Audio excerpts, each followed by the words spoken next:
ఆంధ్రప్రదేశ్లో ఈ నెల 24, 25న ఆందోళనలకు సిద్ధమయ్యారు కోకో రైతులు. ఎమ్మెల్యేలు, ఎంపీలకు వినతిపత్రాలు ఇచ్చి ధర్నాలు, రాస్తారోకోలు చేస్తామని ప్రభుత్వానికి అల్టిమేటం జారీ చేసింది ఏపీ కోకో రైతు సంఘం. నెల రోజులుగా రోడ్డెక్కి వివిధ రూపాల్లో తమ ఆవేదనను ప్రభుత్వానికి తెలియజేశారు. చాక్లెట్ తయారీకి ముడిసరుకుగా కోకో గింజలకు డిమాండ్ ఉంది. మన దేశంలో 1,20,000 టన్నుల కోకో గింజలు అవసరం కాగా కేవలం 30,000 టన్నుల గింజల్ని పండిస్తున్నారు. విదేశాల నుంచి 75% కోకో గింజలను మన దేశంలోని చాక్లెట్ కంపెనీలు దిగుమతి చేసుకుంటున్నాయి. మన దేశంలో కోకో గింజలకు భారీగా డిమాండ్ ఉంటే కోకో తోటల సాగు విస్తీర్ణం ఎందుకు పెంచడం లేదు?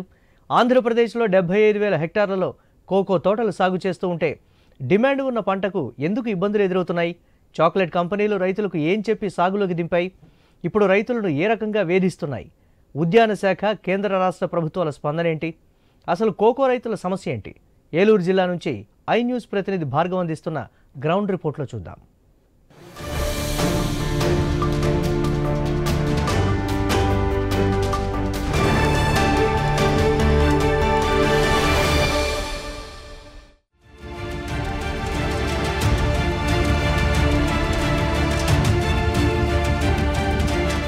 చాక్లెట్ల తయారీలో ముడిసరుకుగా ఉపయోగించే కోకో గింజల ఉత్పత్తి ఆంధ్రప్రదేశ్లో ఏ విధంగా ఉంది? అటు భారతదేశ వ్యాప్తంగా కూడా అవసరమైనటువంటి డిమాండ్ మేరకు ఉత్పత్తి జరగపోయినప్పటికీ కూడా ఎందుకు రైతులకు గిట్టుబాటు దక్కడం లేదు? అసలు ప్రస్తుతం రైతులకు ఏ విధమైనటువంటి ధర దక్కుతుంది? రైతులు ఏమంటున్నారు? రైతులను ప్రోత్సహించేందుకు అటు ఉద్యాన శాఖ కానీ, అటు రాష్ట్ర కేంద్ర ప్రభుత్వాలు కానీ, అలాగే చాక్లెట్లకు ఉత్పత్తి చేసేటువంటి కంపెనీలు కానీ ఏ విధమైనటువంటి ధర ఇస్తున్నాయి? ఏ విధమైనటువంటి సానుకూల పరిస్థితులు రైతులకు కనిపిస్తున్నాయి? ప్రస్తుతం రైతులు పడుతున్నటువంటి ఇబ్బందులు ఏంటి అనేది ఈరోజు కోకో తోటల సాగు అలాగే వారి కష్ట నష్టాలపై ఐ న్యూస్ ప్రత్యేక గ్రౌండ్ రిపోర్ట్లో తెలుసుకుందాం.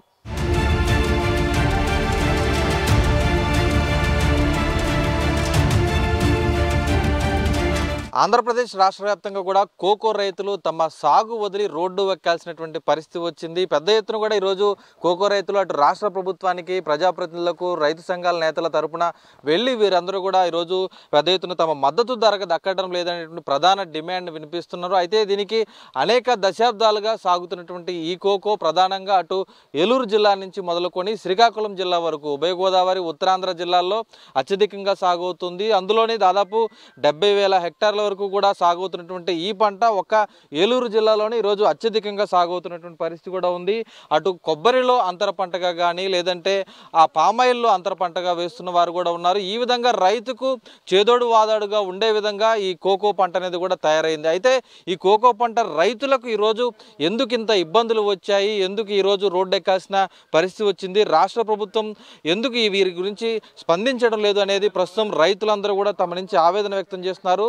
ప్రస్తుతం ఏలూరు జిల్లాలోని కోకో రైతులు మనతో ఉన్నారు, వారిని అడిగి తెలుసుకుందాం. సార్ చెప్పండి, ఈరోజు రైతులందరూ కూడా కోకో రైతులు ప్రభుత్వాన్ని ఎంతో కాలంగా కూడా మీరు అడుగుతున్నారు. ఏంటి మీ సమస్య ఏంటి? ఎందుకు రోడ్డు ఎక్కాల్సిన పరిస్థితులు వస్తున్నాయి? మా 25 సంవత్సరాల నుంచి మేము కోకో గింజలు తయారు చేస్తున్నాం, కోకో రైతుగానే ఉన్నాం. అయితే మమ్మల్ని ఈ రకంగా తయారు చేయండి అని ఫస్ట్లో చెప్పారు. మేము అదే రకంగా ప్లాట్ఫారం తయారు చేసుకున్నాము, బెడ్లు తయారు చేసుకున్నాము, అన్నీ చేసాం. కానీ ఒక 10 సంవత్సరాల క్రితం నుంచి ఏమైందంటే బాగా చేసిన రైతుని, చెయ్యని రైతుని ఒకటే రకంగా ఒకటే రేట్ ఇస్తూ ఇచ్చేసేటప్పటికి నిదానంగా మేము కూడా అటు వెళ్ళిపోయాం. ఆ క్రితం సంవత్సరం స్టెప్పులుగా 1,050 రూపాయల వరకు వెళ్ళింది రేటు. మామూలుగా 3వ రోజుకి కొంచెం ఆరిన గింజలను కూడా మాకు సరిపోద్ది, మేము వేసుకెళ్ళిపోతామని వేసుకెళ్ళిపోయారు. అదే ఈ సంవత్సరం వచ్చేటప్పటికి డిసెంబరు 26వ తారీఖున మా దగ్గర 750 రూపాయలకి కొంటానన్న గింజలు జనవరి 1వ తారీఖున మోండలేసా కంపెనీ అసిస్టెంట్ మేనేజర్ రవీంద్ర కొండ్రాయిడిపాలెం అనే గ్రామం వచ్చి ఆ ఊళ్ళో ఒక ఏజెంట్ ద్వారా రైతులకి మోండలేసా అసిస్టెంట్ మేనేజర్ రవీంద్ర వస్తున్నాడు, మీరందరూ ఒక్కొక్క కింటా 50 కేజీలు మీకు తోచినాయి కొత్త గింజలు తెమ్మంటే, కొత్త గింజలు అందరూ ఏదో రేటు 650 వరకే కొంటున్నాడు, పెంచుతారు వీళ్ళు 100 పెంచుతారేమో అనే ఉద్దేశంతో అందరూ పట్టుకెళ్తే 650 రూపాయలే బిల్ రాసి వెళ్ళిపోయారు. అప్పటి నుంచి రైతుల్లో ఆవేదన ఏర్పడింది. జనవరి 20వ తారీఖు వరకు ఏ కంపెనీ వాళ్ళు ఏజెంట్లు ఫోన్ ఎత్తలా, మా ఫోన్ లిఫ్ట్ చేయలా. మేము గింజలు అమ్ముకుందామంటే ఏంటంటే వీళ్ళంతా సిండికేట్ అయ్యి గోవాలో మీటింగులు పెట్టుకుని చేస్తున్నారు. తర్వాత వచ్చి మాకు అసలు పాత గింజలే అవసరం లేదు, కొత్త గింజలు తీసుకుంటాం, కానీ అవి కూడా ఫర్మెంటేషన్ కరెక్ట్గా ఉంటేనే తీసుకుంటాం అన్నారు. ఆల్రెడీ మేము ప్రతి సంవత్సరం జూలై ఆగస్టు నుంచి వచ్చిన గింజల్ని జనవరిలో కొత్త గింజలతో పాటు కలిపి అమ్ముకుంటాం ఒకటే రేటుకి. అటువంటిది జనవరిలో కొనటం మానేశారు. దానికి రైతులు లోన ఉడికిపోయారు. మార్చి 6వ తారీఖున కలెక్టర్ గారి దగ్గర ధర్నా కార్యక్రమం పెట్టాం. డీడీ గారి ఆఫీస్కి వెళ్తే మేము 1వ తారీఖు నుంచి మేము ధర్నా చేస్తామనే కార్యక్రమం తెలిసి కూడా అక్కడ ఒక హెచ్ఓ ర్యాంకు అమ్మాయి తప్పితే మిగతా వాళ్ళు ఎవరు లేరు. మేము అంతకుముందు నుంచి సమాచారం ఇస్తున్నాం ధర్నా వస్తామని, అయినా ఎవరు లేరు, స్పందించలేదు. అక్కడ నుంచి కలెక్టర్ గారి దగ్గరికి వెళ్తే కలెక్టర్ మేడం బాగా స్పందించారు. మీకు రైతులకి తర్వాత హార్టికల్చర్ వాళ్ళకి కలిపి మీటింగ్ ఏర్పాటు చేసి మీ సమస్య పరిష్కరిస్తానన్నారు. కానీ వారం రోజులైనా జరగకపోతే మళ్ళీ మేము కమిషనర్ గారి ఆఫీస్కి వెళ్ళినప్పుడు అక్కడ కమిషనర్ గారు అసెంబ్లీకి వెళ్ళారు. అసిస్టెంట్ కమిషనర్ గారు రవీంద్రనాథ్ రెడ్డి గారు ఉన్నారు, ఆయనతో కలవమన్నారు. ఆయన కలిసినప్పుడు ఆయన మాటలు ఏంటంటే, ఫర్మెంటేషన్ అవన్నీ అవ్వట్లేదు, ఇదంతా ఇదంటున్నారు, మీకు మేము పాలీ హౌస్లు ఇస్తాం, డ్రైయర్లు ఇస్తాం, మీరు ముందు బాగా చేయండి అని చెప్పారు. సార్ అది కాదు సార్, మా దగ్గర ఇప్పుడు గింజలు తీసుకోవాలి, మేము నట్టేట్లో ఉన్నాము పీకల రాక మునిగి, మా గింజలు ఫస్ట్ ఇవి తీసుకోమనండి, తర్వాత మీరు జూన్ నుంచి స్టార్ట్ అవుద్ది మళ్ళీ సీజను. ఫ్లూనింగ్ దగ్గర నుంచి గవర్నమెంట్ గ్రామాల్లో ఆర్టికల్ అసిస్టెంట్లు ఉంటారు, హెచ్ఓలు ఉంటారు, వీళ్ళతో వాళ్ళతో మాకు క్లాసులు చెప్పండి, మేము అట్లాగే చేస్తాం, నెంబర్ 1 తయారు చేస్తాం అని చెప్పాం. గతంలో కోకో సాగు కొనుగోలు చేసినప్పుడు కంపెనీలు ఎలాంటి షరతులు కూడా లేవు, ఎలాంటి నాణ్యత గురించి కూడా చూడకుండా కొనేసారు. ఈ సంవత్సరం నుంచి ఎందుకు పెట్టారు ఈ విధంగా? అంటే గత సంవత్సరం 1000 రూపాయలకి వెళ్తే దాన్ని మళ్ళీ 200కి తీసుకొచ్చే కార్యక్రమం అండి ఇది. ఇంటర్నేషనల్ మార్కెట్లో 700 ఉండా ఇవాళ 500 కొంటున్నారు. అది వాళ్ళకి నచ్చిన రైతుల దగ్గర మట్టుకే తీసుకుంటున్నారు. ఇది ఎట్లా ఉందంటే, మాండలిసా కంపెనీ మొత్తం ఒక అసిస్టెంట్ మేనేజర్ చేతిలో ఉండట్టు, అతను బాగా ఇదిగా ఉన్నాడు. అతను ఏంటి, తెలంగాణలో నీ కాల్ముక్త బాంచ అంటారు, ఆ టైప్లో రైతుల్ని దిగజారుస్తున్నాడు. దానికి మేము వ్యతిరేకంగా మా గిట్టుబాటు రేటు కావాలని చెప్పి మేము పోరాడుతున్నాం. మీరు చెప్పండి అండి, ఎక్కడ సాగు చేస్తూ ఉంటారు, ఏ గ్రామంలో సాగు చేస్తుంటారు, ఎంతకాలం నుంచి చేస్తున్నారు ఈ కోకో పంట సాగు? మాది ద్వారకా మండలం తిరువనంపాలెం నుంచి చేస్తున్నాను అండి. నాది ఒక 8 ఎకరాలు చేస్తున్నాను, ఇంచుమించు 13 సంవత్సరాల నుంచి చేస్తున్నాను. మీరు సంవత్సరం బాగా గింజలు బాగా అమ్ముడైనవి. ఈ సంవత్సరం వచ్చి కనీసం ఫోన్ చేస్తే, క్యాడ్బరీ వాళ్ళకి ఫోన్ చేస్తే ఆడిట్ జరుగుతుంది, ఈ నెలాఖరు వరకు మేము రాము, మీరు ఎవడన్నా వస్తే అమ్మేసుకోండి అంటున్నారు. బయట నుంచి వచ్చిన వాళ్ళందరూ కూడా 400కి ఇస్తాం, 500కి ఇస్తాం. నిన్న కూడా 500కే వేసారు కాటాలు. మేము ఏమి చేయలేని పరిస్థితి, కూలీలకే బోళంత అయిపోతుంది. ఈ గిట్టుబాటు ధర కావాలని చెప్పి వచ్చాం. మీరు చెప్పండి, కోకో మీరు ఎలా సాగు చేస్తున్నారు, ఎకరానికి ఎంత పెట్టుబడి అవుతుంది, అసలు కోకో పంట పండించాలంటే ఎలాంటి ఇబ్బందులు ఎదుర్కొంటారు? ఒక కోకో తోటకు వచ్చి ఎకరానికి 30,000 పెట్టుబడులు అవుతాయి. చేసుకునే వాళ్ళకి ఇంకా 50,000 కూడా అవుతాయి. ఎందుకంటే ఇంటికాడ కూర్చొని చేసేవాళ్ళు ఉంటారు, పొలంలో తిరిగి చేసేవాళ్ళు ఉంటారు. కట్టుబడి చేసుకునే వాళ్ళకి 30,000 అవుతుంది. అవునండి, కోకో గింజలు పాతయ్యే కొత్తయ్యి అనుకోకుండా ఎప్పుడూ పట్టుకెళ్ళారు. ఆ రోజు ఈ రోజు అనకుండా వస్తూ ఉండేవారు, వెళ్తూ ఉండేవారు. ఈ సంవత్సరం ఏం చేశారంటే, పాత గింజలు మా దగ్గర ఉన్నాయి, ఎన్నో లేవు, ఒక 4 క్వింటాలు ఉండొచ్చు, అవి కూడా తీసుకున్నాను. మనం పాత గింజలు మేము కొనము, ఆతల పారేసుకున్నాడు టాడర్స్లు మొత్తం 3 ఉన్నారు, 3 కూడా అదే చెప్పారు. సరే ఎందుకు పారేసుకోవాలని చెప్పి 16 నెంబర్ జల్లెడి చేయించి, జల్లెడి మీద నుంచి కింద సైజు గింజంతా తీపిచ్చి మళ్ళీ అమ్మాం. అమ్మితే దీనికి రేటు గట్ట మేము ఏం చెప్పలేము, పట్టుకెళ్ళమంటే పట్టుకెళ్తాం, లేత లేదన్నారు. మీరు పట్టుకుపోతారో ఏం చేస్తారో మా గోడౌన్లో గింజలు ఉంటాకి లేదు, పట్టుకుపోండి అని చెప్పాం. పట్టుకుని వెళ్ళారు. రేటు ఏమి నిర్ణయిస్తారు అన్నది మాకు తెలియదు అండి. అలాగే కోకో గింజలు పొద్దున్న 8ంటికి వస్తారు కూలోళ్ళు, సాయంకాలం మధ్యాహ్నం 2ంటికి వెళ్ళిపోతారు. 2ంటి కాడి నుంచి తీసిన గింజలు రోడ్డు మీద పోసి కళ్ళాల మీద చేస్తే 3వ రోజు 4వ రోజు పట్టిపోయారు. వాళ్ళే ఎత్తుకునేవారు. మాకు ఖాళీ లేదురా బాబు అంటే ఏమంటే బండి ఏం లేదని మళ్ళీ వాళ్ళే ఎత్తుకుని పట్టుకుపోయిన రోజులు కూడా పోయిన సంవత్సరం 10-50 అమ్మారు. ఆ ఏళ్ళ కూడా మాకు ఇంత రేట్లు ఉంటాయని మాకు తెలియక సన్నకారు రైతులు పొలాల్లో ఉంటాం కాబట్టి ఈ పొలాల్లో ఉన్నప్పుడు ఏమవుతుందంటే వాళ్ళు ఉత్తరాలు పట్టుకుపోతుందని ఇచ్చేస్తాం. రేటు బాగా భూస్వాములు అన్న వాళ్ళు తెలుసుకుంటాం. వాళ్ళు బాగానే అమ్ముకున్నారు, 10-50 కూడా అమ్ముకున్నారు. మేము ఆయాలు కూడా 400కి 300కి అమ్ముకుంటూ వచ్చాం.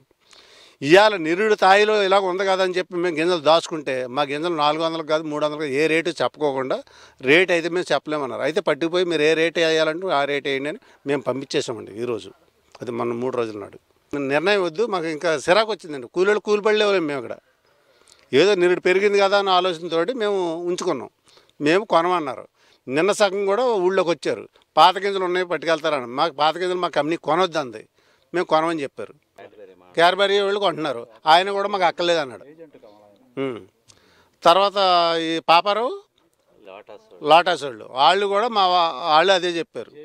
ఎవరు ఏది చెప్పినా వాళ్ళందరూ ఒకటి అయ్యి కమిటీ అయ్యి గింజల రేట్లు మాత్రం తగ్గించి కొంటామని అసలు వాళ్ళు రావట్లేదు. ఈవేళ కూడా వస్తామంటే రానన్నారు. వాళ్ళ ఖాతా మీరు చెప్పిన అంటే అంతర్జాతీయంగా కోకోకి డిమాండ్ ఉన్నా మన దేశం నుంచి కాకుండా విదేశాల నుంచి తీసుకొచ్చి ఇక్కడ దిగుమతి చేసుకుంటున్నారు. ఎందుకు ఈ పరిస్థితి వచ్చింది? నేను అనుకుంటామంటే నేను 97 ప్లాంటేషన్ అండి, 28 ఏళ్ళు అయింది. ఇంచుమించి చుట్టుపక్కల మేమే ముందనుకుంటాను. ఈ ఏలూరు ఏరియా కూడా లేదు అప్పటికి. మాది తాడేపల్లిగూడెం రూరల్ మండలం. 97 ప్లాంటేషన్ వేసామండి. ఇప్పుడు దాకా ఈ 28 ఏళ్ళ నుంచి కూడా ఎప్పుడు ఇబ్బంది లేదండి. కేజీ 18 రూపాయల నుంచి అమ్ముతున్నామండి మేము. సడన్గా నిరుడు అయ్యే ఫ్లక్చువేషన్స్ వచ్చి ఘనా ఫిజీ అయ్యే దెబ్బతిన్నాయి, వేరే సౌత్ ఆఫ్రికా కంట్రీస్ అన్నారు. అప్పటి నుంచి ఆటోమేటిక్గా డిమాండ్ వచ్చిందండి. ఇప్పుడు కొనపోతానికి కారణం ట్రేడర్లేనండి. రైతులు పాడవుతానికి కూడా కారణం ట్రేడర్లు. ఎలాగంటారా, ఇప్పుడు 230, 250, 220, 180 అలాగే అమ్మేవాళ్ళు. నిరుడు భూమి వచ్చింది, ఫస్ట్ టైం 300 అన్నారు, తర్వాత 1150కి తీసుకెళ్ళారు. ఈ తీసుకెళ్ళినప్పుడు మేము బరక మీద గింజలు ఎండబెడితే 4 వ్యాన్లోళ్ళు 4 మూలలే కాసు కూర్చుని ఒకడు 700 అనేవాడు, ఒకడు 750 అనేవాడు, ఒకడు 800 అనేవాడు, ఒకడు 850 అనేవాడు. అలాగా అసలు గింజలు ఆరకుండా ముద్ర పట్టుకుపోయారండి నిరుడు. ఇది ఈ ట్రేడర్లే నేర్పారు రైతులకి. దాన్ని బేస్ చేసుకుని ఈ సంవత్సరం ఇలా ఫెర్మెంటేషన్లు అవి సరిగ్గా చేయకుండా రైతుల్లో కూడా ప్రాబ్లం ఉందిలేండి. వీళ్ళు కూడా కొంతమంది రైతులు ఏం చేస్తారంటే 10 దాకా కాయలు కోస్తాం, 1 గంట దాకా బదలు కొడతాం, ఇంటికి భోజనానికి వచ్చినప్పుడు తెచ్చి కాళ్ళ మీద వేసేస్తాం. 4 రోజులు 5 రోజులు ఫెర్మెంటేషన్ చేయాలండి. యాక్చువల్గా ఇది చేస్తలేదు. ఈ కొత్తగా కౌలుకి తీసుకున్న రైతులు ఈ ప్రాబ్లం ఎక్కువ ఉందండి. మేము పూర్వం నుంచి చేసేవాళ్ళు మేము బాగా చేసుకుంటున్నాం. ఏంటి గింజలు గమ్ముని ఎండబెట్టయితే గమ్ముని డబ్బులు వచ్చేస్తాయని. ఈ నిరుడు మొత్తం అడ్డమైన పచ్చి గింజలు చెత్త ఇవన్నీ కొనేసి స్టాకులు పెట్టుకుని వీళ్ళందరూ వాటిని వాళ్ళ బయటకు పంపుతానికి ఇబ్బంది వచ్చి ఆ సరుకు వాళ్ళ దగ్గర బ్లాక్ అయిపోయిందని ఇప్పుడు మంచి సరుకుని మా దగ్గర కొనటం మానేశారండి వీళ్ళు ట్రేడర్లు అందరూ కూడా. అది మెయిన్ ప్రాబ్లం. నెక్స్ట్ రెండోది ఏంటంటే మొత్తం ఇండియాలో మాండలీజ్ వాళ్ళేనండి ఇంక టాప్. వాళ్ళ వరల్డ్ వైడ్ నెట్వర్క్ వాళ్ళది. ఈ చిన్న చిన్న ట్రేడర్లు సూర్య అని ఒకటి, ఈ పాపారావు, లోటస్ ఇలాగ చాలా కంపెనీలు 7-8 కంపెనీలు ఉన్నాయండి చిన్న చిన్న వాళ్ళు. వీళ్ళందరూ ఏంటంటే వీళ్ళందరూ మళ్ళీ మాండలీజ్కే అమ్మాలి. మెయిన్ పాయింట్ అండి ఇది. ఈ ట్రేడర్లు అందరూ కూడా మాండలీజ్కే అమ్మాలి. మీకు స్టోబాకా చూసారా, ఐటీసీకి అమ్ముతారు మిగిలిన వాళ్ళు అందరూ. మధ్యలక్ష్మయ్య అన్ని కంపెనీలు అన్నీ. అలాగే వీళ్ళ మాండలీజ్కి అమ్మాలి మెయిన్. అంటే ప్రభుత్వం నుంచి ఉద్యాన శాఖ ఉంది. ఉద్యాన శాఖ ఇటువంటి రైతులకి సలహాలు ఇవ్వాలి. ఎందుకు? కమిషనర్ గారికి కలిసి రిప్రజెంటేషన్ ఇచ్చామండి రైతు సంఘం తరపున. మన గుంటూరులోను 2 టైమ్స్ వెళ్ళాం. ఏలూరు కలెక్టరేట్కి కూడా 2 టైమ్స్ వెళ్ళాం. ఆవిడ కూడా ట్రేడర్లకి మాకు మీటింగ్ పెడతానని అన్నారు. ఇవన్నీ మేము ఆల్రెడీ ఫార్వర్డ్ చేస్తున్నామండి. రీసెంట్గా మా ఖజనాళ్ళలో కూడా సీఎం గారిని కూడా కలిశారండి దీని గురించి. మొన్న అసెంబ్లీ సెషన్స్లో ఇందులో కూడా ఎమ్మెల్సీలు డిబేట్లో కూడా ఆల్రెడీ పత్తి మిరపతో పాటు ఇది కూడా ఇష్యూ వచ్చిందండి. మొన్న జరుగుతున్నాయి. కాకపోతే ఏంటంటే ఈ ట్రేడర్లు అందరూ 500 కొన్నా 600 కొన్నా మొత్తం మీద ఏదో కొంటున్నారు. పాత గింజలు ఆపారు. ఈ కొన్నా గింజలు అవసల మాండలీజ్ కన్నా ఎక్కువ కొంటున్నారు వీళ్ళు. అతను 550 అంటే వీళ్ళు 600 కొంటున్నారు. ఈ కొన్నవాళ్ళు మళ్ళీ అతనికే అమ్మాలి. అంటే ఇతనికన్నా అతను 50 పెంచి ఎలా పెట్టుకుంటాడు, మళ్ళీ అతను ఏం లాభం వేసుకుంటాడు, అదొకటి ప్రాబ్లం అండి. వీళ్ళకి ఫెర్మెంటేషన్ సరిగ్గా లేదు అనుకుంటే కళ్ళం మీద ఎత్తుకుపోయింది వీళ్ళేనండి. ఈ ట్రేడర్లు అందరే. వాళ్ళే మళ్ళీ ఇదిగో మీరు గ్రేడింగ్ పెట్టండి, ఫెర్మెంటేషన్ ఇది బాగుంది, దీనికి 800 ఇస్తాం ధర, ఇది బాగోలేదు దీనికి 700 ఇస్తాం, ఈ రైనీ సీజన్ కిందలో తప్పలు ఉన్నాయి దీనికి 600 ఇస్తామని కొన్ని రేట్ ఫిక్స్ చేయమనండి. అది మా రైతుల దగ్గర 4 డిమాండ్లు ఉన్నాయండి. ఒకటి పామాయిల్ లాగానే ఇంటర్నేషనల్ మార్కెట్ని బేస్ చేసుకుని ప్రతి నెల పామాయిల్కి ఎలాగైతే రేట్ ఫిక్స్ చేస్తున్నారో దానికి 20,000 ఉన్నప్పుడు 20,000 ఉంటుంది, 15 ఉన్నప్పుడు 15 ఉంటుంది, 12,000 11,000 కూడా ఉంటుంది. అలాగే మీరు రైనీ సీజన్లో బీన్స్ ఇప్పుడు బీన్స్ కంపేర్ చేసుకుని ఇంటర్నేషనల్ మార్కెట్ ఎలా నడుస్తుందో దాని ప్రకారం మీరు పామాయిల్ లాగా దీనికి ఒక రేట్ ఫిక్స్ చేస్తే అది ఓకే అండి ఫార్మర్స్ అందరికీ కూడా. నెక్స్ట్ రెండోది ఏంటంటే ఇప్పుడు పామాయిల్ ఫ్యాక్టరీ పెట్టారు ఇక్కడ గవర్నమెంట్, ఇది సేమ్ అలాగే మాకు మీరు ఏదైనా ప్రాసెసింగ్ యూనిట్ గవర్నమెంట్ తరఫునే పెట్టండి, మేము మీకే తోలుతాం. 2 లేదు 3 ఇప్పుడు మిరప పత్తి పసుపు డైరెక్ట్ ఆక్షన్ ఎలా పెడతారో అలా మీరు ఆక్షన్ పెట్టండి, 10 మంది ట్రేడర్లు గుండ్రంగా నుంచి పాడుకుంటారు. ఆ క్వాలిటీని బట్టి నాకు 1000 ఆడొచ్చు, ఈయనకి 1200 ఆడొచ్చు, ఈయనకి 600 పడవచ్చు, ఇంకోళ్ళకి 400 పడవచ్చు క్వాలిటీ. అప్పుడు ఫార్మర్ కళ్ళు మూసుకుని ఒళ్ళు జాగ్రత్త పెట్టుకుని కరెక్ట్గా ప్రాసెస్లోకి వచ్చేస్తాడు. ఎందుకంటే క్వాలిటీని బేస్ చేసుకునే కదా వాళ్ళు రేట్ ఇచ్చేది. ఓ టర్మరిక్ ఈ మిర్చి అన్నీ కొంటున్నారు కదా, అలాగా డైరెక్ట్ ఆక్షన్ పెట్టినా ఓకే, వాళ్ళ క్వాలిటీని బట్టే కొంటారు కనుక ఆ క్వాలిటీ ఇప్పుడు రైతులు కూడా తెలిసిపోద్ది, ఈయన క్వాలిటీ ఎలాగుందో నా క్వాలిటీ ఎలాగుందో రాసి మీద తెలిసిపోద్ది. అందుకని 4 జిల్లాలు ఉందండి ఇప్పుడు, ఇది ఈస్ట్ గోదావరి, వెస్ట్ గోదావరి, కోనసీమ, కృష్ణా జిల్లా, ఏలూరు, 4-5 జిల్లాలు ఉందండి. ఇప్పుడు ప్రతి వీకు ఒక్కో జిల్లాలో మీరు ఆక్షన్ పెడితే ఓకే, లేదు పామాయిల్ లాగా రేట్ ఫిక్స్ చేసిన 2వ ఆక్షను, నెక్స్ట్ 3వ ఆక్షన్ మీరు పామాయిల్ ఫ్యాక్టరీ ఎలా కట్టారో ఈ పెదవేగులోనే కట్టరా అలాగే మాకు మీరే పెట్టి మీరే కొనండి, ఆ ప్రాసెస్ అయితే మీరే చేసి మీరే కంపెనీకి అమ్మండి. ఇప్పుడు ఈ టర్మరిక్ పత్తి అయ్యి కూడా మద్దతు ధర లేనప్పుడు మీరు కొంటున్నారు కదా, అలాగే మీరే కొనండి అని గవర్నమెంట్ తరపు మాకు రిక్వెస్ట్ అండి. రైతులు ఇంత స్పష్టంగా ఉన్నారు మీ సమస్యల పట్ల, మరి ప్రభుత్వం ఏ విధంగా స్పందిస్తుంది అనుకోవచ్చు? మీరు ఎక్కడ సాగు చేస్తున్నారు? నాది విజయరాయ్ అండి, నా పేరు రామిరెడ్డి. ఇక్కడ విజయరాయ్లో నాకు 40 ఎకరాలు లీజు చేసుకుంటున్నానండి. నేను ఒక 5 ఎకరాల సొంత ల్యాండ్ ఉంది, మద్దతు ధర ఇమ్మని కోరుకుంటున్నామండి. అంటే ఇప్పుడు అంతర్జాతీయంగా కూడా డిమాండ్ ఉన్నప్పటికీ ఇక్కడ ఎందుకు డిమాండ్ ఉండట్లేదు? వీళ్ళు వ్యాపారస్తులందరూ ఒకటయ్యి సిండికేట్ అయ్యి డిమాండ్ లేకుండా రైతులందరినీ భయభ్రాంతులకు గురి చేసి గింజలు కొనడం ఆపేశారండి. అంతర్జాతీయంగా 800 దగ్గర మార్కెట్ ఉంది, కానీ వీళ్ళు ఇక్కడ 500కి 450 పాత గింజలు కొనం కొత్తవి కొంటామని అనేక రకమైన షరతులతో రైతులను భయభ్రాంతులకు గురి చేస్తున్నారండి. అదే మీరు చెప్పండి, ఈరోజు ఏలూరు జిల్లాలే కాకుండా రాష్ట్ర వ్యాప్తంగా అనేక జిల్లాల్లో కూడా ఇది సాగు అవుతుంది కదా, ఏ ప్రాంతాల్లో అత్యధికంగా సాగు అవుతుందో అక్కడ ఎలా ఉంది వాళ్ళ పరిస్థితి? ఏలూరు జిల్లా, కృష్ణా జిల్లా కొంత భాగం సాగు అవుతుంది, పశ్చిమ గోదావరి జిల్లా, తూర్పుగోదావరి జిల్లా, శ్రీకాకుళం, విశాఖపట్నం, విజయనగరం, అంతవరకు కోనసీమ అన్ని మొత్తం అన్ని జిల్లాలు కూడా రైతులు అంతర పంట వచ్చిన తర్వాత ఆదాయాన్ని బట్టి ఒకరు సమాచారం తెప్పించుకుని వీళ్ళు కూడా నర్సరీ కూడా క్యాడ్బరీ వాళ్ళే నర్సరీ పెట్టారు. 93 దగ్గర నుంచి రైతులకు వాళ్ళే మొక్కలు ఇచ్చారు. కాకపోతే రైతులు ఏంటంటే రైతులు ఫస్ట్ సారి బడ్డీల మీద తయారు చేయడం, చిన్న రైతులు గంపల్లో పోసుకోవటం, 5 రోజులు ప్రెజెంటేషన్ నేర్పారు. ఆ విధానంగా చేస్తున్నారు రైతులు. చేస్తూనే ఈ బయట కంపెనీలు పోటాపోటీ పడి వాళ్ళు కొనుక్కెళ్తున్నారు వీళ్ళు కొనుక్కెళ్తున్నారని ప్రెజెంటేషన్ అవ్వకుండానే ఎండకుండానే వాళ్ళు తీసుకెళ్లారు గింజలు. వాళ్ళు వర్షాకాలం కొన్న రోజులు క్యాడ్బరీ కంపెనీ వాళ్ళు వర్షాకాలం మా కంపెనీ వాళ్ళు వద్దన్నారు ఆపమని రైతులకి వాళ్ళు ఏం చెప్పారంటే, మీరు వర్షాకాలం గింజలు తక్కువ రేటుకి అమ్ముకోబాకండి, అట్టి పెట్టండి, సీజన్ గింజలు వచ్చిన తర్వాత అవి కలిపి మీ కళ్ళ ముందే మీ ఇంటి దగ్గరే మా ఏజెంట్లు వస్తారు, 4 గంటలు వచ్చిన ప్రజెంట్కి వచ్చిన గింజలు పాత 2 గంటలు కలిపి మేము వేసుకెళ్తాం కొత్త గింజల రేటుకే అని చెప్పి వాళ్ళే ముందు అలవాటు చేశారు.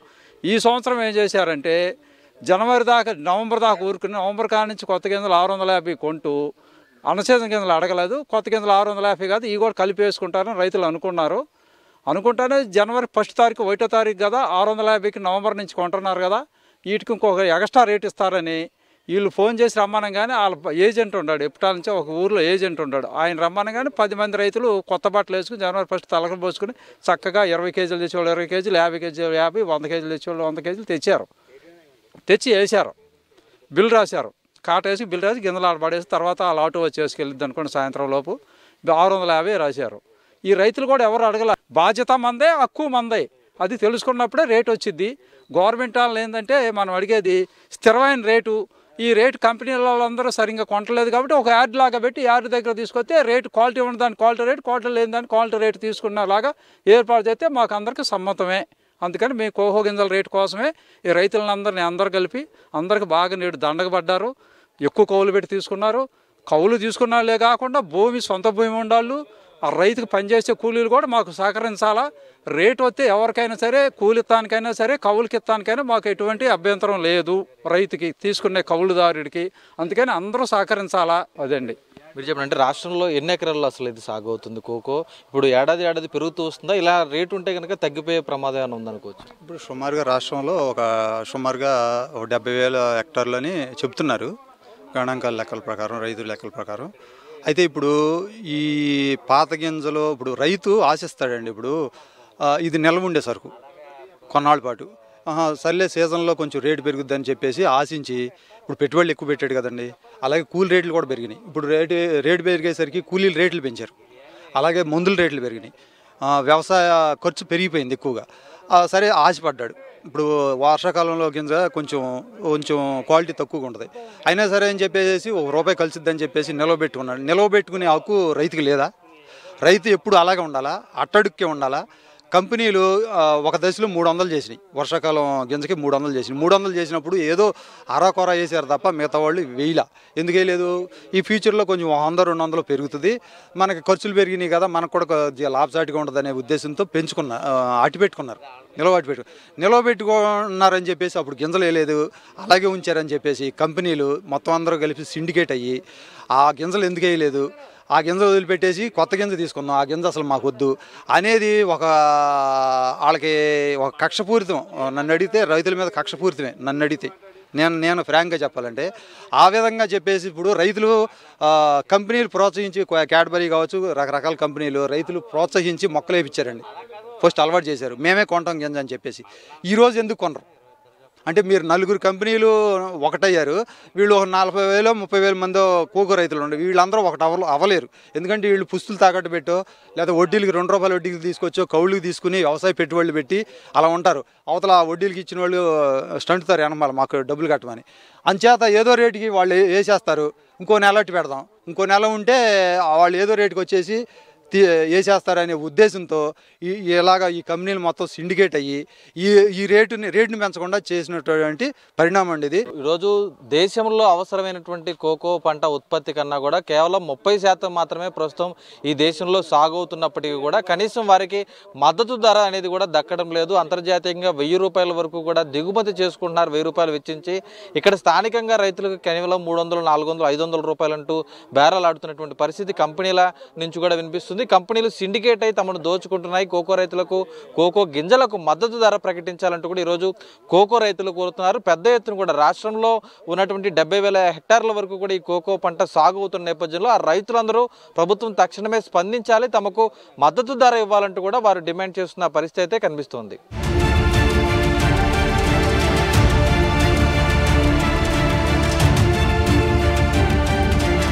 కోకో రైతుల సమస్యల గురించి రాష్ట్ర వ్యాప్తంగా కూడా చర్చనీయాంశం అవుతుంది. ఓవైపు శాసన మండలిలో ప్రజాప్రతినిధులు, మరోవైపు ప్రభుత్వం కూడా చర్చలు జరుపుతున్న పరిస్థితి ఉంది. ఇప్పటికే అటు ఈ నెల 24-25 రాష్ట్ర వ్యాప్తంగా నిరసనలకు కూడా కోకో రైతు సంఘం రాష్ట్ర వ్యాప్తంగా ఈరోజు పిలుపునిచ్చినటువంటి పరిస్థితి కూడా ఉంది. అయితే ప్రధానంగా కోకో రైతుల సమస్యల పట్ల ఏమేమి ఉన్నాయి, వాటి గురించి ప్రభుత్వం ఏం ఆలోచిస్తుంది అని తెలియజేసేందుకు ఉద్యాన శాఖ జిల్లా అధికారి రామ్మోహన్ గారు ఇప్పుడు మనతో ఉన్నారు. సార్ చెప్పండి, ఈరోజు అత్యధికంగా కూడా కోకో పంట సాగు అవుతుంది. ఏపీలో అత్యధిక శాతం ఏలూరు జిల్లాలో సాగుతుంది.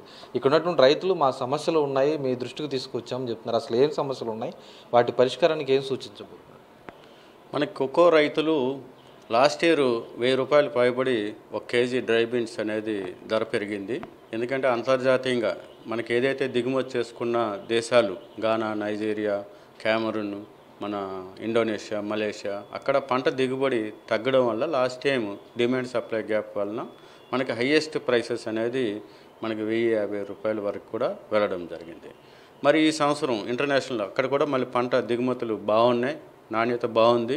అందువల్ల ఈ సంవత్సరం ₹650తో మొదలై ఇప్పుడు ప్రస్తుత ధరలు కేజీ ₹600 వరకు కూడా ఉంది.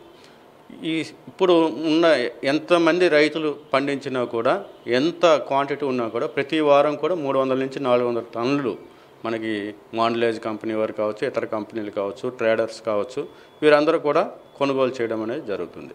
సమస్య అంతా లాస్ట్ టైం ఏదైతే జూలై నుంచి డిసెంబర్ వరకు ఆఫ్ సీజన్లో పండించిన గింజలు అది కొంత నాణ్యత దెబ్బతిన్నాయి. మరి వాటిని కొనుగోలు చేయమని రైతు సోదరులందరూ కూడా మరి డిమాండ్ చేయడం జరుగుతుంది. దీన్ని ప్రభుత్వం దృష్టికి తీసుకువెళ్ళడం జరిగింది. మా డైరెక్టర్ ఆఫ్ హార్టికల్చర్ వారు కూడా అందరినీ కూడా మన కోకో రైతుల్ని, సంఘాలని, కంపెనీ వాళ్ళని, ట్రేడర్స్ని, అధికారులని అందరినీ కూడా పిలిచి దీనికి గురించి చర్చించి ఎంత ఉంది మనకు ఆఫ్ సీజన్ ప్రొడక్షన్ అనేది కూడా ఒక ఎస్టిమేట్ చేయమని మాకు ఆదేశాలు ఇవ్వడం జరిగింది. దానికి అనుగుణంగా మన ఫీల్డ్ స్టాఫ్ అందరూ కూడా ఈ కోకో మన రైతుల దగ్గర ఎంత ఉంది, ట్రేడర్స్ దగ్గర ఎంత ఉంది అనేది ఒక నివేదికను కూడా ప్రభుత్వానికి ఇవ్వడానికి సిద్ధంగా ఉన్నాము. సో ఈ రకంగా వచ్చిన తర్వాత ప్రభుత్వం ఏదో ఒక నిర్ణయం అనేది తప్పకుండా తీసుకువెళ్ళడం తీసుకుంటుందని. ఎందుకంటే ఇది ప్రభుత్వం దృష్టిలో కూడా ఈ సమస్య ఉంది. జిల్లా కలెక్టర్ గారు కూడా ఎప్పటికప్పుడు ఈ సమస్యని పర్యవేక్షణ చేస్తూ ఉన్నారు. అంటే మన జిల్లాలో, ఏలూరు జిల్లాలో కోకో ఎంత విస్తీర్ణంలో సాగవుతుంది? ఆ రైతులకు ఉద్యాన శాఖ నుంచి ఎటువంటి సూచనలు ఇస్తుంది? మనకి జిల్లాలో చూసుకున్నట్లయితే 36,150 ఎకరాల్లో ఈ కోకో కొబ్బరిలోను ప్రధానంగా, అదేవిధంగా ఆయిల్ పామ్లో కూడా సాగవుతుంది. కొత్తగా వేసుకున్న కోకో రైతులకి హెక్టార్కి 20,000 రూపాయలు చొప్పున మనం సబ్సిడీ ఇస్తున్నాం. మొదటి సంవత్సరం 12,000 రూపాయలు, అదేవిధంగా 2-3 సంవత్సరాల్లో 4,000 రూపాయలు చొప్పున ఇవ్వడం జరుగుతుంది. ఇదే కాకుండా ఎవరైనా కోకో రైతులు ముందుకు వచ్చి ఈ సోలార్ డ్రైయర్స్ కానీ, అదేవిధంగా ఇటువంటివి ఎండబెట్టుకోవడానికి ఆఫ్ సీజన్లో వచ్చినట్లయితే వారికి కూడా 35% రాయితీ ఇవ్వడానికి కూడా ఉద్యాన శాఖ తరఫున మేము సిద్ధంగా ఉన్నాం. అంటే ఈరోజు పెద్ద ఎత్తున గతంలో ఉన్నటువంటి సబ్సిడీలు, రాయితీలు ఇంకా పెండింగ్లో ఉన్నాయి, అవి కూడా కావాలని రైతులు డిమాండ్ చేస్తున్నారు. ఎంత శాతం వరకు ఇంకా పెండింగ్లో ఉన్నాయి అనుకోవచ్చు, ఎప్పటిలోకి వచ్చే అవకాశం? మనకి ఈ సంవత్సరం అన్నీ కూడా ప్రభుత్వం చాలా వరకు సబ్సిడీలు రిలీజ్ చేశారు. ఈ ఆర్థిక సంవత్సరంలో ఈ ప్రభుత్వం వచ్చిన తర్వాత 2024-25 ఆర్థిక సంవత్సరంలో ఈ కోకో రైతులకు కావచ్చు, ఆయిల్ పామ్ రైతులకు కావచ్చు, వీరందరూ కూడా ఇప్పుడు సబ్సిడీలు ఇస్తూ ఉన్నాం. పాతవి కూడా పెండింగ్ కూడా ఒకటి మనకి రానున్న 1-2 నెలల్లో పూర్తి స్థాయిలో వీటిని కూడా ఈ సబ్సిడీలు రైతులకి ఏదైతే పెండింగ్ ఉందో వాటన్నిటిని కూడా క్లియర్ చేయడానికి ఇప్పుడు 50% పైబడి రైతులకి అకౌంట్స్ వాళ్ళు నేరుగా వాళ్ళ బ్యాంక్ అకౌంట్స్కి జమ చేయడం జరిగింది. ఇంకా రానున్న 1-2 నెలల్లో మిగతా అందరు రైతులకి పాత పెండింగ్ బకాయిలు కూడా ఇచ్చేందుకు ప్రభుత్వం నిర్ణయం తీసుకుంది. దానికి అనుగుణంగా రైతు సోదరులందరికీ కూడా ఈ కోకో రైతులు కావచ్చు, మిగతా ఉద్యాన పంటలు వేసిన రైతులందరికీ కూడా ఇవ్వడం జరుగుతుంది. అంటే ఈరోజు దేశవ్యాప్తంగా దాదాపు 1,20,000 టన్నులు కోకో గింజలు అనేది కూడా అవసరమైతే ఇక్కడ మనకు పండుతుంది కేవలం 30,000 టన్నులు, అంటే 25% కూడా ఉత్పత్తి జరగట్లేదు. అయినా సరే డిమాండ్ లేదు, ధర రావడం లేదు, కంపెనీలు సిండికేట్ అయ్యి తమకు ధర తక్కువగా ఇస్తున్నటువంటి ఒక ఆరోపణ రైతులు చేస్తున్నారు. అసలు వాస్తవం ఏం జరుగుతుంది అనుకోవచ్చు? డిమాండ్ ఉన్నప్పటికీ ఎందుకు అందుకు తగ్గ ఉత్పత్తి జరగట్లేదు? మనకి కోకో సాగు అనేది ఇది ఇంపోర్ట్ చేసుకున్న పంట. ఆయిల్ పామ్ కావచ్చు, కోకో కావచ్చు. గత 30 సంవత్సరాల నుంచి ఈ సాగు క్రమేణా పెరుగుతూ ఉంది. మన 2023 వరకు చూసుకున్నట్లయితే ఈ ధర ఎప్పుడు కూడా 240 రూపాయలు మించి పెరగలే. ఒక్క 2024 సంవత్సరంలోనే ఇది 1000 రూపాయలకి అటు ఇట్లు అయ్యింది. యావరేజ్ ప్రైస్ లాస్ట్ ఇయర్ చూసుకున్నట్లయితే 749 రూపాయలు అయ్యింది. సో ఒక్కసారి లాస్ట్ టైము ఈ ధర ఎప్పుడైతే పెరిగిందో రైతులందరూ కూడా ఇటు కొబ్బరి రైతులు కానీ, పామాయిల్ రైతులు కానీ ఈ కోకో అంతర పంటగా సాగు చేయాలని దృష్టి సారించడం జరిగింది. లాస్ట్ ఇయర్ మనము 1,100 హెక్టార్లో ఉద్యాన శాఖ తరఫున విస్తరణ పథకం కొత్తగా వేసుకున్న రైతులకి మనము ఈ కోకో ఏరియా ఎక్స్పెన్షన్ ఇవ్వడం జరిగింది. అదేవిధంగా మనము పామాయిల్ కూడా మనము ఈ కోకోని అంతర పంటగా వేసుకోమని ప్రోత్సహించడం జరుగుతుంది. ఇదే కాకుండా NRGS ద్వారా కూడా చిన్న సన్నకారు రైతులు కూడా లాస్ట్ ఇయర్ ఒక 200 హెక్టార్లో చేయడం జరిగింది. అదేవిధంగా ఈ సంవత్సరం కూడా ఈ ధరలు 500 రూపాయలకి తగ్గుకుంటూ ఉంటే రైతుకి మంచి ప్రాఫిట్ పంట, ఎందుకంటే అడిషనల్ ఇన్కమ్ మనకి వస్తుంది. కొబ్బరిలో చూసుకున్నట్లయితే మనకి సరాసరి 3 క్వింటాలు దిగుబడి వస్తుంది. అదేవిధంగా పామాయిల్లో చూస్తున్నట్లయితే 1.5 నుంచి 2 క్వింటాలు దిగుబడి వస్తుంది. అందుకే పామాయిల్లో కూడా ఇప్పుడు ఈ ట్రయాంగిల్ త్రిభుజాకార పద్ధతి కాకుండా స్క్వేర్ మెథడ్లో వేసుకోమని రైతులందరికీ సూచించడం జరుగుతుంది. స్క్వేర్ మెథడ్లో చేసుకున్నట్లయితే ఈ కోకోని కూడా మనం ఈజీగా 2 క్వింటాలు దిగుబడి, ఎందుకంటే గాలి వెలుతురు లైట్ అంతా కూడా బాగా చక్కగా వస్తుంది కాబట్టి 2 క్వింటాలు ఈజీగా వస్తుంది. సో కొబ్బరి నుంచి వచ్చే ఆదాయం ఖర్చులకు వెళ్ళిపోతే కోకో అనేది నికర ఆదాయంగా మిగులుతుంది. ఆయిల్ పామ్లో చూసుకున్నట్లయితే ఈ కోకో నుంచి వచ్చింది పంట ఖర్చులకు వెళ్తే ఆయిల్ పామ్ నుంచి వచ్చింది నికర ఆదాయంగా ఉంటుంది. ఈ రకంగా ఉద్యాన శాఖ కూడా ఒక పంట మీద ఎప్పుడూ కూడా ఆధారపడకుండా ఇంటర్ క్రాప్స్ మీద, మల్టిపుల్ క్రాప్స్ మీద, మల్టీ స్టోరేడ్, ఇదే కాకుండా మనం ఈ మిరియం కానీ, అదేవిధంగా ఒక్క కానీ, ఈ జాజికాయ జాపత్రి కానీ ఇటువంటి పంటలు కూడా వేసుకోమని రైతులందరికీ కూడా ప్రోత్సహించడం జరుగుతుంది. మీరు చెప్పినట్లు విస్తీర్ణం పెరుగుతూ వస్తుంది కోకో మన ప్రాంతంలో కూడా. ఇలాంటప్పుడు సందర్భంలో ఈ ధరల స్థిరీకరణ నిధి పథకం అనే ద్వారా కూడా గత పామాయిల్కి ఫిక్స్డ్గా ధర ఎలా ఇస్తున్నారో, అలాగే పొగాకు సంబంధించి ఒక ట్రేడర్స్ అందరూ వచ్చి నాణ్యతను పరిశీలించి కొనుక్కునే విధంగా చేస్తున్నారు. ఆ విధమైనటువంటి పద్ధతులు కోకోలో కూడా అవలంబించాలని రైతులు కోరుతున్నారు. దానికి సంబంధించి ప్రభుత్వానికి ఏం నిర్ణయం చేయాలనుకుంటున్నారు? ఈ ధరల స్థిరీకరణకు కూడా ఒక కమిటీ అనేది Indian institute of plantation management Bengaluru వారికి రాయడం జరిగింది ఉద్యాన శాఖ. వారు కూడా వచ్చి మన ప్రాంతాలన్నీ కూడా పర్యవేక్షించడం జరిగింది. వారు కూడా ఒక నివేదిక, అంటే అంతర్జాతీయ మార్కెట్ని ప్రకారం ఏ రకంగా మనం ప్రైస్ ఫిక్స్ చేయాలనేది కూడా వారిని కోరడం జరిగింది ఉద్యాన శాఖ. త్వరలో వారు కూడా నివేదికని సమర్పించడం జరుగుతుంది. ఇది కాకుండా ఒక క్లస్టర్ డెవలప్మెంట్ ప్రోగ్రాం, అంటే మన కోకో కూడా ఈ మంచి ప్రధానమైన పంట కాబట్టి వచ్చే ఆర్థిక సంవత్సరంలో దీన్ని కూడా ముందుకు తీసుకెళ్ళి మంచి క్వాలిటీ ప్లాంటింగ్ మెటీరియల్ దగ్గర నుంచి ఈ ప్రైమరీ ప్రాసెసింగ్, అంటే చక్కగా ఈ ఫెర్మెంటేషను, డ్రైయింగు, దానికి కావాల్సిన డ్రైయర్స్ కావచ్చు, టార్పులెన్స్ కావచ్చు, ఇటువంటివన్నీ కూడా ఇవ్వడం. ఇదే కాకుండా ఈ కోకో నుంచి ఇతర ఉత్పత్తులు, అంటే కోకో మాస్ కావచ్చు, కోకో బటర్ కావచ్చు, కోకో పౌడర్ కావచ్చు, ఇటువంటి ఔత్సాహిక పారిశ్రామిక ఎవరైనా చిన్న, అంటే మైక్రో ఎంటర్ప్రినర్స్ కావచ్చు, స్మాల్, మీడియం ఎవరు వచ్చినా కూడా వారికి కూడా ప్రత్యేకమైన సబ్సిడీలు ఇవ్వాలని ఉద్యాన శాఖ నిర్ణయం తీసుకుంది. దీనికి అనుగుణంగా టోటల్గా comprehensive holistic development of cocoa అనేది కూడా మేము ఒక కోకో వర్టికల్స్ అనే రూపంలో ఒక కమిటీ కూడా స్టేట్ లెవెల్లో ఫార్మ్ అవడం జరిగింది. దానికి అనుగుణంగా కోకోని మరింత అభివృద్ధి చేయడానికి ఉద్యాన శాఖ సిద్ధంగా ఉంది. ఇప్పుడు ప్రత్యేకించి కూడా ఏలూరు జిల్లాలో రాష్ట్ర వ్యాప్తంగా రైతులు వచ్చి ఇక్కడ సదస్సు పెట్టుకోవడం, ఈ నెల 24-25 కూడా నిరసనలకు పిలుపుకోవడం జరిగింది. ప్రభుత్వానికి తమ వినతులు చెప్పినా, చర్చలు జరిగినా అవి విఫలమవుతున్నాయి, సరైన ధర మాకు దక్కట్లేదు అంటున్నారు. అంతర్జాతీయంగా ఉన్న వాటిని దిగుమతి చేయకుండా మమ్మల్ని ప్రోత్సహించాలని వారు కోరుతున్నారు. ప్రభుత్వం మరి ఏ విధమైనటువంటి వారికి సూచనలు ఇవ్వబోతుంది, ఏ విధమైన స్పష్టమైన హామీ ఇవ్వబోతుంది? అంటే ఇది ప్రభుత్వ స్థాయిలో తీసుకోవాల్సిన నిర్ణయం. ఎందుకంటే ఇంపోర్ట్ డ్యూటీస్ కానీ ఇవన్నీ కూడా ప్రభుత్వ స్థాయిలో, అంటే మన రాష్ట్ర ప్రభుత్వం నుంచి కేంద్ర ప్రభుత్వం దీనికి ఇంపోర్ట్ డ్యూటీ ఇటువంటివన్నీ కూడా ఉంది. కాబట్టి మీరు చెప్పినట్టుగా ఈ మండలిలోనూ అదేవిధంగా శాసనసభలో చర్చించి నిర్ణయం తీసుకునే వెసులుబాటు అనేది వారికే ఉంది. సో తప్పకుండా ఒక మంచి నిర్ణయం, రైతులకి సానుకూలంగా మంచి నిర్ణయం తీసుకుంటారని ఆశిస్తున్నాం. Sir, thank you. అది చూస్తున్నాం కదా, ఈరోజు అటు రాష్ట్ర వ్యాప్తంగా కూడా రైతులు కోరుతున్నటువంటి సమస్యలపై ఇప్పటికే రాష్ట్ర ప్రభుత్వం దృష్టికి తీసుకువెళ్ళడం జరిగింది. ఖచ్చితంగా వాటిపై చర్చ అనేది కూడా జరుగుతుంది. రైతులు ఏదైతే కోరుకుంటున్నారో అటు విదేశీకి సంబంధించినటువంటి వస్తున్న దిగుబడిని నిలిపివేయాలని, మరోవైపు స్థానికంగా ఉత్పత్తిని పెంచాలనేది కూడా వారు డిమాండ్లు చేస్తున్న పరిస్థితి ఉంది. నాణ్యతకు పరిశీలించి గ్రేడ్ రకాలకి సంబంధించి కూడా కొనుగోలు చేయాలని, అలాగే గిట్టుబాటు ధర స్థిరంగా ఉండాలని కూడా ప్రధానంగా రైతుల నుంచి డిమాండ్ వినిపించింది. వీటన్నిటిపై కూడా ప్రభుత్వం ఆలోచిస్తుంది. ఖచ్చితంగా మంచి నిర్ణయమే కోకో రైతుల కోసం కూడా తీసుకుంటుందని చెప్పేసి ప్రస్తుతం జిల్లా ఉద్యాన శాఖ అధికారి రామ్మోహన్ స్పష్టం చేస్తున్న పరిస్థితి కనిపిస్తోంది.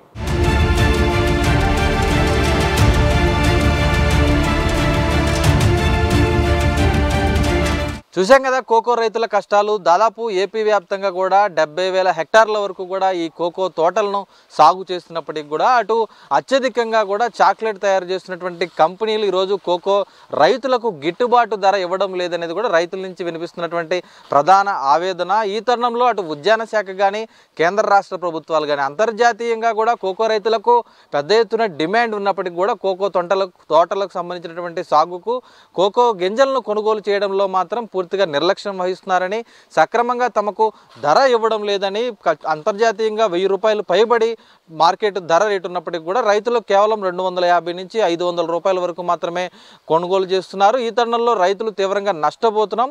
అటు అంతర పంటలుగా సాగు చేసి చేదోడు వాదోడుగా ఉంటుందని ఈ కోకోని కొబ్బరిలో కానీ పామాయిల్లో కానీ సాగు చేసినప్పటికీ కూడా ఈరోజు అది పూర్తిగా నష్టాల బారిన తీసుకువెళ్తుంది. అటు ప్రధానంగా కౌలు రైతులు తీవ్రంగా నష్టపోతున్నారు. కాబట్టి కేంద్ర రాష్ట్ర ప్రభుత్వాలు స్పందించాలి. ఇవ్వాలి, ఖచ్చితంగా మద్దతు ధర కోకో తోటలకు ఇవ్వాలి అని, అలాగే మరోవైపు కొనుగోలు చేసేటప్పుడు నాణ్యతను బట్టి ఖచ్చితంగా నాణ్యత ఉన్న వారికి రేటు కల్పించే విధంగా అటు పొగాకు కానీ, మిర్చి కానీ, పసుపు కానీ ఏ విధంగా అయితే కొనుగోలు చేస్తారో ఆ విధంగానే తమకు ధర ఇచ్చేటువంటి అవకాశం వేలం కేంద్రాలను కూడా ఏర్పాటు చేయాలంటే ఈరోజు కోకో రైతులు పెద్ద ఎత్తున కూడా డిమాండ్ చేస్తున్నారు. మరి కేంద్ర రాష్ట్ర ప్రభుత్వాలు ఏం సమాధానం చెప్తాయి, రైతులకు వెన్నంటే ఉంటామని చెప్తున్నటువంటి ప్రజాప్రతినిధులు ఏ విధంగా కోకో రైతుల సమస్యల పట్ల స్పందిస్తారనేది కూడా వేచి చూడాల్సిన పరిస్థితి కనిపిస్తోంది.